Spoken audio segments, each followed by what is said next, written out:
Tasawuf merupakan cabang penting dalam Islam yang memperhatikan aspek-aspek spiritual. Disiplin ilmu ini memiliki sejarah yang panjang dan berkembang dari masa ke masa. Ajaran tasawuf telah mengalami evolusi yang sangat panjang, dari mulai tasawuf pada masa awal yang konsentrasinya lebih ke praktik zuhud dengan sederhana, sampai pada masa ketika tasawuf menjadi sebuah gerakan intelektual. Tasawuf dengan lebih sederhana berkonsentrasi ke ajaran zuhud pada abad ke-1 sampai ke-3 Hijriah. Di antara tokohnya adalah Imam Ibnu Mubarak dan Sahal At-Tustari. Dilansir dari NU Online, Gus Ulil mengungkapkan, tasawuf kemudian berevolusi menjadi sebuah gerakan perlawanan terhadap budaya dengan menjaga jarak dari kemewahan duniawi. Hal ini terjadi ketika umat Islam mulai merasakan keuntungan material atau saat secara politis berhasil menaklukkan wilayah-wilayah di luar bangsa Arab, terutama pada masa dinasti Abbasiyah. Gerakan tasawuf menjadi gerakan yang melawan tendensi budaya pada saat itu.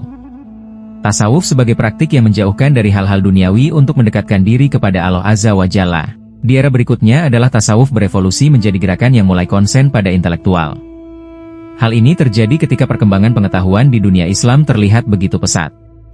Semakin maju hingga akhirnya ajaran tasawuf mulai dikodifikasikan secara sistematis yang dipelopori oleh Imam Kusyairi.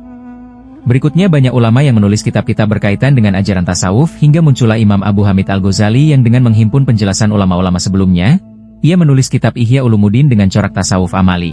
Pada era berikutnya, mulai muncul tasawuf dengan karakter falsafi dengan tokoh-tokoh ulamanya seperti Mansur Al-Hallaj, Abu Yazid Al-Bustami, Ibnul Farid, dan sampai pada puncaknya adalah Ibnu Arabi. Ketika tasawuf masuk ke wilayah Nusantara pada abad ke-13 Hijriah, ajaran ini sudah matang dengan kedua coraknya baik falsafi ataupun amali. Karakter dan sejarah tasawuf di Nusantara. Ada dua karakter tasawuf yang muncul di Nusantara, yaitu tasawuf falsafi dan tasawuf amali. Keduanya sudah berada di Nusantara sejak pertama kali Islam masuk ke wilayah.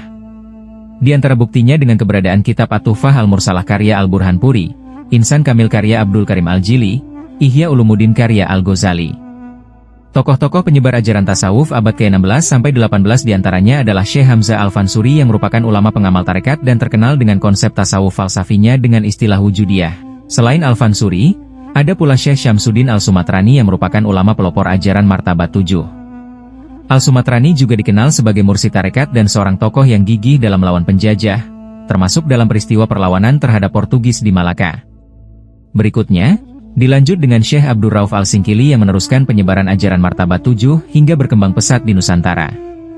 Kemudian dilanjut dengan Syekh Yusuf Al-Makassari yang mengamalkan tarekat Samaniyah.